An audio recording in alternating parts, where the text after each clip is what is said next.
Well, howdy. Hey, how are you? Welcome to my 100 subscriber celebration video. I wanted to make this as a little thank you to all of you guys who keep following me for some crazy reason here on YouTube. I didn't realize it would take me this long to get it out, but you guys just keep slowly trickling in, so come on and join in the fun. And since it's a video for us, I'd like to tell you about the process on this one. So, to be honest, I thought about doing a top 10 video like the OG YouTubers used to do. And from the title of the video, you can tell this video is about the minigames. So the more I kept going over the minigames, the more I was like, no, the top 10 throwback thing's not gonna work. But in that top 10 format, I found it impossible to mention just 10 minigames. Maybe that's why tier lists are so popular these days. You don't need to constrict it to a certain number of things, but I'm not doing a tier list video either. Today, I'm just here writing a script and trying my best to get my thoughts over to you. So get your butts ready for the best of Super Mario Party Jamboree's minigames. Now, I'm going to provide you with my personal opinion on what makes a Mario Party minigame good, but just because I like to express myself and share my opinion on those things doesn't mean I'm right. So if you got a different opinion, or maybe I inspire you to think about things from a different angle, I'd love to see your thoughts on that in the comments. I'll reply to everybody as much as I can, and it's easier for me to do that right now. My channel's nice and small, it's nice and tight, and I still have the ability to do that. I could only imagine what it would be like to have a much larger channel and what you could possibly respond to. So let's get into it. First off is the free-for-all minigames, the most common and iconic type of minigame. And right away, Scarecell stood out to me. It was in the trailers, and I immediately loved what I was seeing. It's a castle with animatronic boos and chain chomps going around a merry-go-round. It's a super cool theming. Case in point, Nintendo Land on the Wii U. I loved that game. It was a dream for me, all the aesthetics of the theme park, and it's probably the only... That's the Alarmo. 7 coins for 7 p.m. It was an awesome game with great theming, and it's probably the only reason that I would plug in my Nintendo Wii U these days, now that Xenoblade Chronicle X is part of the Switch lineup. It was just those 2 games, that was it. Either way, this minigame tests your jumping and moving abilities, which is a comfort zone of mine, so I can just relax anytime this minigame comes on. I've really enjoyed playing it so far. Next up is Hot Hot Hop. It's another minigame in the vein of jumping and moving, but this one differs with the fireball swinging around the center, which is a Mario classic, a Mario staple. We love our dungeon-esque castle fire bars swinging around. And that reminds me of older minigames like Hot Rope Jump on Mario Party 1. There's a remake of it in Superstars. But what sets this minigame apart is the Magmargs that slowly move through the platform that you're standing on. And they have a chance to lock onto you if you get close enough to them. Now that's that extra factor that if you're not paying close enough attention, it could spell your doom. Shuttle Scuttle proved itself to me as well the first time that I saw it. I was just coming back from the kitchen, I had a bunch of friends over to play Mario Party Jamboree. I hadn't even seen this minigame yet, and it looked like so much fun, and it proved itself when I did get to play it. Now it's safe to say in this list, all of the minigames I mentioned that are motion control are actually well designed. They're good for the motion control, and this is one of them. It's a very simple game. Where's my Joy-Con? So you got your Joy-Con, and as you're using it for the game, you'll be tilting it left and right to control the trajectory of your little shuttle. You only have one chance to get hit, and the second time you get hit, you're knocked out of the game. But not only that, you have to make it all the way to the finish line. Now this can get a little bit dubious because you want your enemies, your rivals, to get hit more, and so you might find yourself trying to get in their way to stop them from getting out of the way of a hazard, thus getting hit. And that, I think, adds a lot of fun to the minigame. And it's designed in a way that's kind of a great equalizer among those Mario Party players that are more skilled and the ones that are just playing it tonight. It's probably the only time they'll ever play the game. Ones like this, I love for having friends over. Tilt-A-Golf, Tilt-A-Golf, it's got that je ne sais quoi. As soon as I see the little image of it on screen for selection, I'm magnetized to it with just how it looks in that little window. Now it's almost exactly like one of those tilting marble mazes where you have a ball that you're trying to avoid all the holes and get to the end of the maze. And with this one, you're just rolling a golf ball to the finish line, and it's just as good as it sounds. One thing they do though is before you start the game, it doesn't let you start tilting the golf ball until you've pressed the confirmation button. And the reason why is because it wants to know where your controller is in a neutral position for you, which I find is very nice. At first, I'm like, oh, I'm always forgetting to hit this button and I'm falling behind right away compared to the computer players or my friends that understood that. But it's just so that maybe you're holding it in your hands like this, and then your golf ball rolls right off the edge immediately. That would be terrible. So you just hit that confirmation button to start things up. But not only that, you're tilting the golf ball, you can yoink this thing into the air to get the golf ball to jump. Now this can mean some very large shortcuts for you, or in my case, some very large long cuts. Ooh, what are those? Well, they basically mean you lose. Mostly, this is really useful for getting yourself out of a sand pit if you find yourself in one. So whoever gets the golf ball into the cup first gets the most points, and everyone after that will get less and less points. You play 3 different cups, and so far I've found that there was 3 different sets of 3 cups, and I'm hoping that there's a 4th one. I don't know why, I just want more. I wish there was 18 holes of this. I wish I could just play this as a mode on its own. I wish the courses were longer. It's just, I don't know, I really like it.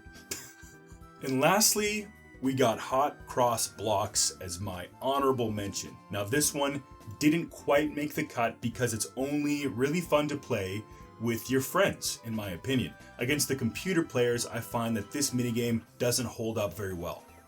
You're basically just trying to build yourself a bridge, and you're taking simultaneous turns with everyone else. Now, if you choose the same piece to build your bridge as somebody else, you both lose out. You have to be the only person choosing that piece. And so if somebody has a certain bridge that is on the top or the middle or the bottom at that moment, they're going to need a piece that lines up to it. Sometimes you have pieces that will allow you to line up to more than one of those options, maybe even all 3, thus making it very easy for you to continue building your bridge. But say they're just on the top, well, you might think to yourself, hey, they're ahead of me. They have just the option at the top. If I also choose the top option that's the only one that's available, I can block them from winning the game. Now that's kind of a sabotage strategy because you'll also be losing, but I've done that to great effect and it was really funny.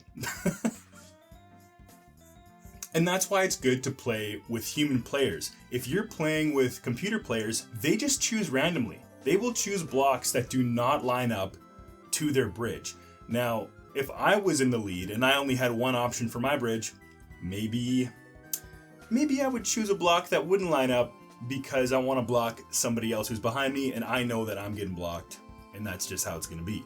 And that's why it's so good with your friends. It's got a lot of nuance, but only for mind games with real human minds. And that's it for the video. Thanks for watching! I'm joking. I meant that's it for the free-for-all minigames. Now moving on to the 1 vs 3 minigames. And these are the only minigame type out there that has 2 very distinct feelings. One on the solo team when you're by yourself, and also when you're on the 3-man team working together. And first up is cookie cutters. Now for the solo player, you get 3 cookie cutters assigned to these 3 buttons, and then you have to press the right button when the right shape is next on the cookie sheet. And these duties are split 3 ways for the 3-man team. So they will just all get 1 cookie cutter, and it's just all the same button for them. They just have to take their turn. Now, of course, the trouble is when you press the wrong cutter. It not only loses you that point, but it also wastes some time. Now, it's a simple minigame, but it's got a good feel to it. You can get that rhythm going when you're by yourself, or maybe you're just really good at hitting the button at the right time when it's your turn, and you can just blast through a ton of cookies. And at the end, you get to see all of your cookies freshly baked, and they're so stinking adorable. They instill within me a mighty need to bake them myself one day.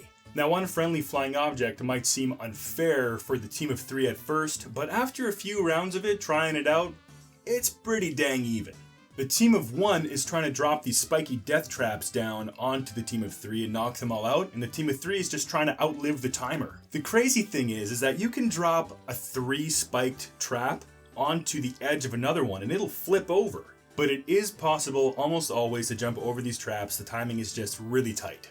It just takes some practice to get used to, which you might not have if you're only playing this the one time at your friend's house, so that's on you. Accept your fate as a lesser Mario Party individual. Now, Snowbrawl is just dumb. In a good way. I mean, look how fast you can lose. Yeah, wonderful. Or win, I guess, if you were on the winning team. And it really shocked me when that happened. The minigame was over in about 2 seconds, and that was hilarious. Made me laugh, and I started to like the game because of it. It's pretty rare for a 1 vs 3 minigame to allow the single player to lose so incredibly quickly, but you're not alone. You got all these little monkey henchmen trying to help you out, and they are pretty decent. It'll always feel like a mad scramble for the 3-man team just to hit the solo person, but you're gonna get hit by a monkey if you're not paying attention. It's got that chaos factor, so it gets my seal of approval. Don't you always feel more powerful in a 2 vs 2 minigame? I mean, how could you lose? You got a partner backing you up. But in 2-axis taxi, you might feel that your CPU partner is working against you at times, but it's delightful, trust me. You're either controlling the vehicle left or right, or you're controlling it up or down.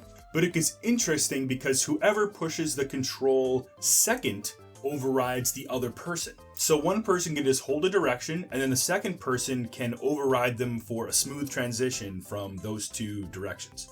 But this means that you cannot move in diagonals, which I think is just fine. This game is designed around those 4 directions only, and it works really well.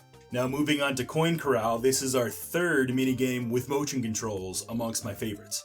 And I thought that these motion controls in this game were designed really well for how complex they are. Now listen closely, Pard. You're swinging your Joy-Con to get that lasso ready. You're holding it forward to throw it at the treasure chest. And then when you got it locked in, you yoink it back to get it. And if you want a bigger treasure chest, you have to do it in tandem with your partner. Each one of you throwing the lasso one after the other and then yoinking it back at the same time. And in practice, the controls were smooth. And I felt like any mistakes I made were truly my fault. And it's also a coin-earning minigame where everybody gets money if they even get 1 treasure chest, but we're all greedy little bastards when it comes to Mario Party. Now, Shadow Play is incredible for inspiring teamwork between yourself and your partner. You both have your own wheel of different shapes, and you're trying to combine one shape from each wheel together to match the shape on the middle of the screen. And first of all, this game is so well designed and nuanced. On the wheel, the shapes are spinning and they're turning upside down when they're on the bottom, so it's harder for you to find them. And not all of your shapes are going to take either the upper or the lower portion of that center image. You're going to have to stay on your toes with each shape on your wheel to see which area that it's going to take up. And the cherry on top for me is they made the CPUs really smart at this minigame when they're with you. So for example, you might be playing a Mario Party with 3 of your friends and you're stuck with the CPU. You're going to actually stand a chance to match those shapes 3 times and win the minigame. And as your friends and yourself get better at it, maybe the CPU wouldn't be able to hold up as well. But I thought that that was a nice gesture that they're not just really dumb from the start. This minigame on the whole just feels really well thought through. Duel minigames can be some of the most contentious and friendship-breaking minigames out there, as there's always coins or stars on the line. Unless, of course, they play it safe and bet only 1 coin. Now everybody has to watch a extremely low-stakes game play out. And I noticed that all the minigames in this category are fairly short and fun to watch, shorter than regular minigames anyway, and I think that might be the reason why. It just avoids the other players waiting too long. And from this category, Stone Eye Bowling is really something special. You have to line up your huge bowling ball with the stone bowling ball pins on the other end of the lane, and the lane is filled with these giant sand dunes, some higher than others. Now I found that me and a friend could line up our bowling balls almost in the exact same place, as close as we could get it, and our trajectories would vary greatly, and it never felt weird. It felt right when it was hitting those sand dunes. Depending on where you line up your bowling ball, its trajectory will be affected by them. A friend and I could place our bowling balls in what looked like the same position at the top, but at the bottom they would be on different sides of the lane. So to get the best score every single time, you'd have to spend a ton of time learning this game, and so it's not going to be an easy one to always dominate your competition with. Can you tell that I'm not super concerned with destroying my friends at Mario Party? And I mean, come on, who doesn't like to see their friends win? Come on. It's nice to see them win. Why do you care about winning so much? Item minigames! They're a little bit tough to come across in this Mario Party, actually. You have to land on an item space, and then it gives you a roulette wheel of a bunch of items you could win, or the chance to play an item minigame. And if you're lucky enough to play one, there's just one I'd like to mention. The Price Drop is just one of those pegboard or pachinko style games where you drop a token down and it bounces on the pegs, and where it lands, that's the item you get. I've worked for many years to be a simple man with simple pleasures, and when it comes to this minigame, I can simply be happy. You just push the button, and that's it. Although it's not as random as it looks. Once you've played it a few times, you might get a feel for it, so you can always bypass the two top ones and get down to the bottom. But I'd say more often than not, you wouldn't be able to control which one of the bottom three you'd be getting unless you were some kind of robot. Now, some people don't really like working with what they're given. They want to choose what item they get from the game. But hey, it's a game, man. If you're not good enough, then you're not going to get what you want. And I've given up in that regard. Whatever the game gives me, I will take it and I will win with it. And finally, Showdown minigames make their first appearance in Mario Party Jamboree. And they're actually really long. They're like 3 times as long as a regular minigame. And there's 10 of them, and each one of them relates to one playable character. So if that playable character floats down onto the board map that you're currently playing, you'll be playing their Showdown minigame. And it is possible to play these minigames while already playing as that character, in which case they will show up in a gray color scheme. Now, my 2 honorable mentions from this category are Yoshi's and Daisy's Showdown minigames. They are more action-oriented, running around and jumping, which I'm really comfortable with, and they are really fun in their own right, so I love to play them against CPUs, but they don't feel fair or fun when my friends come over. Like, I don't really get a kick out of just absolutely destroying them at these games. So if they do show up, they can feel a bit unfair, but I do have those friends that are much better at those types of games, and I will play these with them, 100%. Waluigi's Pinball Arcade. You heard that right. If you are a fan of Mario Kart, Waluigi's Pinball, the racetrack, has come to Mario Party as Waluigi's Pinball Arcade. It's just a freaking pinball machine. And not only is it incredibly fitting, but it's also a very simple pinball machine, which you're going to spend the whole time with during the minigame. It's not going to transition into some other pinball machine. It's just the one, and you just have to get the highest score. And if you ever lose your pinball, you just get to shoot it back into the game, and you can keep trying to do what you're trying to do in the pinball machine. And one of the things you will passively be doing as you hit the pinball around is you'll be rolling over the letters for the name Waluigi, and if you hit all of those letters, then you will get one random event. Of course, you're going to have your classic ones like multi-ball or times 2 points for a limited time, and there will be a few others as well. It just looks great, it feels great to play, a wonderful design. But Luigi's Rescue Operation really takes the cake. And if the pattern recognition part of your brain is well trained, then this is the minigame for you, dude. So check this. It's a gauntlet of 4 different rooms, each with their own challenge inside, and the first one is lining up paintings correctly, and ooh, one of them is wrong. Then you have to pick the statue that doesn't have a matching pair. Easy, but you're tense, so it's not easy. Then you gotta step on the correct panels in the right order, and then you gotta roll the barrels to get through. You might absolutely block yourself with no way to get through, but they have a button for that scenario, you silly goose, and that's it. Except do it all again, but harder. 8 rooms. Except 9 rooms. The last room is 5 floor shapes that blink in the order of the password to unlock the final door. So go to the console and input the code. Whoa, there's a lot of buttons. What was my code again? Greater than, square, Pac-Man eats ground, house, magnet, honeycomb, and then save Luigi and win the day. Except not when you're playing with me, you too, pal. This game was made for me. I have never lost. I never will. I've been training to do these patterns my whole life. I don't need to double check the final room code. I've already said each shape's affectionate name as they appeared, and only the cry of a newborn mixed with a poorly trained dog's bark could possibly throw my memory off long enough to make me check again. You see Luigi there? He's all mine, every time.